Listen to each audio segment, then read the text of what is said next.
ಅದಕ್ಕೆ ಏನು ಕಾರಣ ಏನು ತಿಳಿಸಿದ್ರೆ ಮತ್ತೆ ನಿಮ್ಮ ಅಧಿಕಾರಿಗಳು ಇದ್ದಾರೆ ಇದನ್ನು ತಡೆಯೋದಕ್ಕೆ ಕಾರಣ ಏನು ವಾಸ್ತವಿಕ ಸ್ಥಿತಿಯನ್ನು ತಿಳಿಸಿದ್ರು. 7ನೇ ತಾರೀಕುವರೆಗೂ ಮಂಡ್ಯ ಜಿಲ್ಲೆಯಲ್ಲಿ ಏನು ಸಮಸ್ಯೆ ಇರಲಿಲ್ಲ ಸರ್.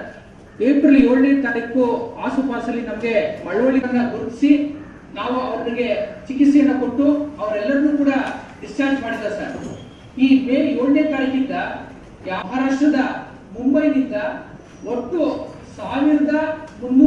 1366 ಜನರು ಬಂದರು ಸರ್. ಅವರೆಲ್ಲ ಅಲ್ಲಿ ನಮಗೆ ಮಾಹಿತಿ ಬಂದಾಗೆ 30% 40% ಜನರಿಗೆ ಅಲ್ಲಿ ಕೋವಿಡ್ ಪಾಸಿಟಿವ್ 141, ನಾಗಮಂಗಲ 27, ಪಾಂಡವಪುರ 5 ಹಾಗೂ ಮಂಡ್ಯದಲ್ಲಿ ಒಟ್ಟು 6 ಪ್ರಕರಣಗಳ ಜನ ಬಂದಿದ್ದಾರೆ. ಅವರು ಪ್ರಮುಖವಾಗಿ ಮುಂಬೈನಲ್ಲಿ ಹೋಟೆಲ್ ಕ್ಲಸ್ಟರ್ ಇದ್ದವರು ಸರ್. ಅವರು ಸಹಜವಾಗಿ ಹೋಟೆಲ್ನಲ್ಲಿ ನಾಷ್ಟ ಮಾಡೋದು, ಸ್ನಾನ ಮಾಡೋದು, ಹೆಚ್ಚಿನ ಸಾಂದ್ರತೆಯಲ್ಲಿ ಅಲ್ಲಿ ಕೋವಿಡ್ ಇನ್ಫೆಕ್ಷನ್ ಇದೆ.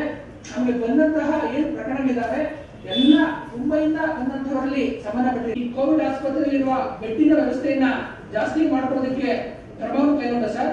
ಮೊದಲು ನಮ್ಮ ಮಂಡ್ಯ ಜಿಲ್ಲಾಸ್ಪತ್ರೆಯಲ್ಲಿ ಒಟ್ಟು 305 ನಮ್ಮ ಜಿಲ್ಲೆಯಲ್ಲಿ ಹೆಚ್ಚಿನ ಮಟ್ಟದಲ್ಲಿ ಪರೀಕ್ಷೆಯನ್ನು ಮಾಡಿಸಿದ್ದೇವೆ ಸರ್.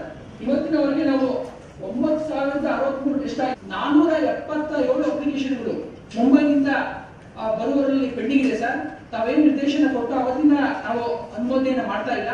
ನನ್ನ ಕೋರಿಕೆ ಏನು ಅಂದ್ರೆ ಬಂದ್ರು ಸರ್, ಈ 1366 ಜನ ಏನ್ ಬಂದ್ರು ಅವ್ರನ್ನ ಕೇರ್ ಟೇಕಿಂಗ್ ತಾಲೂಕಿನಲ್ಲಿ ಆನೆಗಳ ಚೆಕ್ ಪೋಸ್ಟ್ ಅಲ್ಲೇನೆ ನಿಮ್ಗೆಲ್ಲ ಒಂದು ರೂಪ ಬರೋವರೆಗೂ ಅವ್ರು ಬಿಡೋದಿಲ್ಲ. ಸೂಚನೆ ಕೊಡ್ತೀವಿ, ನೀವು ಸೇರಿಸೋದು ಬೇಡ, ನಾವು ಅವರಿಗೆ ಡೈರೆಕ್ಷನ್ಸ್ ಕೊಡ್ತೀವಿ. ಸರ್ಕಾರದಿಂದ ತಾವುಗಳು ಕೊಟ್ಟಂತ ಸೂಚನೆಯನ್ನ ಪಾಲಿಸಿ ಸರ್.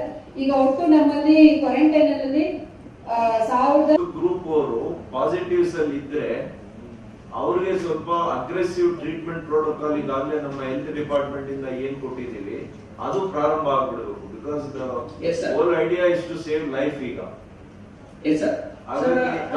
ನಾವು ತೀವ್ರವಾದ ಮುಂಜಾಗ್ರತವಾಗಿ ಅವರೆಲ್ಲರನ್ನೂ ಕೂಡ ಕ್ವಾರಂಟೈನ್ ವ್ಯವಸ್ಥೆಯಲ್ಲಿ ಇಟ್ಟು ಮತ್ತು ಅವ್ರು ಯಾವುದೇ ಕಾರಣಕ್ಕೂ ಯಾವ ಗ್ರಾಮಕ್ಕೂ ಕೂಡ ಹೋಗದಾಗೆ ನಾವು ಪ್ರತಿ ಕ್ವಾರಂಟೈನ್ ಸೆಂಟರ್ಗೆ ಪೊಲೀಸ್ ಅವ್ರನ್ನ ಮತ್ತು ನಮ್ಮ